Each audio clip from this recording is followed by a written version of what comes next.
Now, an important ANC NEC committee meeting has just concluded in Cape Town. The party was, amongst other things, looking at issues including the names of the people appointed to the National Assembly Speaker and Chairperson of the National Council of Provinces. Well, joining us on the line now from Cape Town is our reporter Bulelani Phillip. Bulelani, thanks very much indeed for joining us. Were there some surprises on that list? Take us through the announcement. Yeah, good afternoon to you, Peter, and to the viewers. Yeah, essentially, I think there were a couple of surprises in the announcement of some of the power positions within Parliament and within the party structure here in Parliament. Of course, the most important one is that the previous Speaker of the National Assembly, Baleka Mbete, will not be returning to that position. Instead, the ANC has chosen the previous National Council of Provinces Chairperson, Ms. Thandi Modise, to actually replace her in that position. But of course, she will be deputized by Lechisa Tsinoli, who, you know, by now was holding down that position in the previous Parliament. On the other side of the second House of Parliament, Mr. Amos Masondo, who also previously chaired the Ethics Committee here in Parliament, will now be deployed as the NCOP chairperson, meaning she will be replacing Thandi Modise, who's now headed to the National Assembly. And now Mr. Masondo will be deputized by the former Northern Cape Premier, Ms. Sylvia Lucas. And therefore, when it comes to some of the party structures, the party is now given the confidence that former Eastern Cape NEC Penny Machodina will be the one that will be whipping the ANC's MPs, as she's been nominated to be the party's chief whip, replacing Mr. Jackson Mthembu. She will be deputized by Ms. Doris Tlakude, who actually was the previous deputy chief whip of the ANC. Now, the chief whip of the NCOP will be Mr. Saiso Mohai, who actually held that position in the previous Parliament. Of course, he will also act as the party's caucus chairperson. Now, one of the issues that perhaps maybe you've raised in your intro, whether are there any surprises that come out of the announcements that were made by the ANC, is that Ms. Nomvula Mokonyane has now been nominated to be the chair of chairs in Parliament. In other words, she will be overseeing all the portfolio committee chairpersons. In other words, she will be the boss of the portfolio committee chairpersons. Of course, that will raise a couple of ires among some of the people and MPs, particularly the opposition, given that she has been implicated in allegations of impropriety before the State Capture Commission of Inquiry.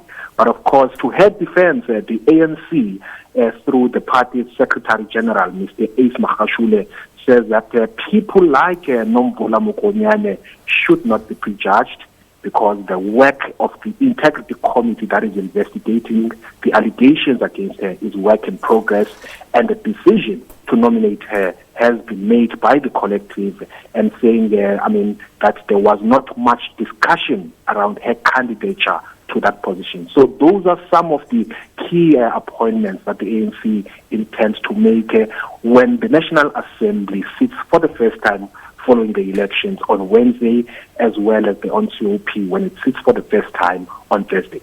Well, so perhaps some people might even call Mokonyane's appointment as controversial, and they're saying innocent until proven guilty. Was that, and also that she's capable. Does this suggest, though, that if something does come out, either in the courts or the Integrity Commission, that this is a position that she could be removed from in the future?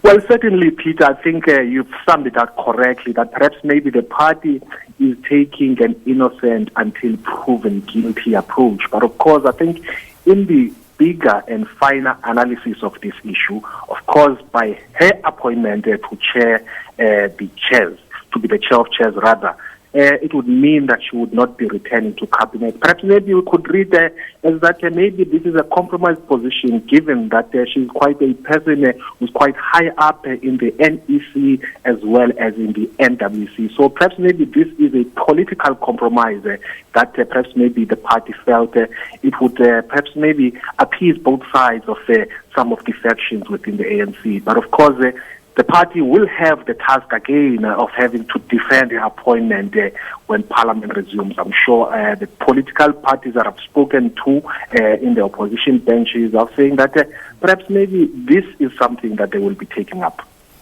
All right, so I think Thandi Modise, a lot of people will probably accept that as a good choice, given the work that she did at the NCOP, and often sitting in the speaker position in a deputizing kind of role. So that one, I think most people accept, no drama there. What do we know about Amos Masondo since he was mayor of Johannesburg? Well, Mr. Amos Masondo, as you said, when he came to Parliament following his stint as the Joburg mayor, he's basically been playing a very, backbencher kind of approach, trying to, stay away from the limelight. And of course, I mean, in the experiences that I've had, it's even difficult to get hold of him on his cell phone. He's been the co-chair of the Ethics Committee, which is a committee that actually overlooks the issues of declarations of members' interest, and was also tasked with issues of, disciplining truant members of Parliament. But of course, at the end of the fifth Parliament, there was some criticism that perhaps maybe some of the issues that were brought before the committee, they were actually not completed, meaning that they would have to go into the legacy report that will be taken over by the incoming sixth Parliament. But of course, I suppose the ANC felt that maybe he is senior enough in the ANC and within the structures here in Parliament that perhaps maybe his experience and expertise may be better suited as the chair of the NCOP. All right, and then perhaps very briefly, Sylvia Lucas certainly has had her fair share of controversy in past years. Her appointment, was there any explanation given, and does it have anything to do with gender issues? Can you repeat that for me, Peter? I lost you a moment. I was just saying Sylvia Lucas, she's had her fair share of controversy as well in the past. And I wonder if her appointment was explained, and might it have anything to do with gender parity? Well, the issue has not really been raised sharply, but of course what they have been saying is that part and parcel of their deployment requirement is that there needs to be gender parity, as you correctly pointed out.